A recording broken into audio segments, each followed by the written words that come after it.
Chapter 25. Now Abraham married again. Keturah was his new wife, and she bore him Zimran, Jokshan, Medan, Midian, Ishbak, and Shua. Jokshan's two sons were Sheba and Dedan. Dedan's descendants were the Asherites, Letushites, and Leumites. Midian's sons were Ephah, Epher, Hanoch, Abida, and Eldaah. These were all descendants of Abraham through Keturah. Abraham left everything he owned to his son Isaac, but before he died he gave gifts to the sons of his concubines and sent them off to the east away from Isaac. Abraham lived for 175 years, and he died at a ripe old age, joining his ancestors in death. His sons Isaac and Ishmael buried him in the cave of Machpelah near Mamre in the field of Ephron, son of Zohar the Hittite. This was the field Abraham had purchased from the Hittites, where he had buried his wife Sarah.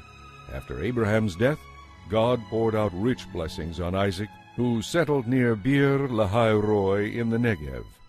This is the history of the descendants of Ishmael, the son of Abraham, through Hagar, Sarah's Egyptian servant.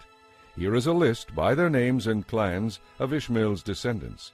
The oldest was Nebaioth, followed by Kedar, Abdil, Mibsam, Mishma, Duma, Massa, Hadad, Tema, Jetur, Naphish, and Kedemah. These 12 sons of Ishmael became the founders of 12 tribes that bore their names, listed according to the places they settled and camped. Ishmael finally died at the age of 137 and joined his ancestors in death. Ishmael's descendants were scattered across the country from Havilah to Shur, which is east of Egypt in the direction of Ashur. The clans descended from Ishmael camped close to one another. This is the history of the family of Isaac, the son of Abraham. When Isaac was 40 years old, he married Rebekah, the daughter of Bethuel the Aramean from Padan Aram, and the sister of Laban. Isaac pleaded with the Lord to give Rebekah a child because she was childless. So the Lord answered Isaac's prayer, and his wife became pregnant with twins. But the two children struggled with each other in her womb. So she went to ask the Lord about it. "Why is this happening to me?" she asked. And the Lord told her, "The sons in your womb will become 2 rival nations. One nation will be stronger than the other. The descendants of your older son will serve the descendants of your younger son." And when the time came, the twins were born. The first was very red at birth.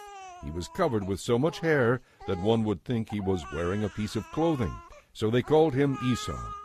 Then the other twin was born with his hand grasping Esau's heel. So they called him Jacob. Isaac was 60 years old when the twins were born. As the boys grew up, Esau became a skillful hunter, a man of the open fields, while Jacob was the kind of person who liked to stay at home. Isaac loved Esau in particular because of the wild game he brought home, but Rebekah favored Jacob. One day when Jacob was cooking some stew, Esau arrived home exhausted and hungry from a hunt.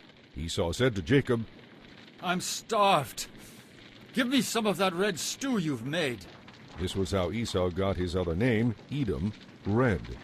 Jacob replied, "All right, but trade me your birthright for it." "Look, I'm dying of starvation," said Esau. "What good is my birthright to me now?" So Jacob insisted. "Well then, swear to me right now that it is mine." So Esau swore an oath, thereby selling all his rights as the firstborn to his younger brother. Then Jacob gave Esau some bread and lentil stew. Esau ate and drank and went on about his business, indifferent to the fact that he had given up his birthright.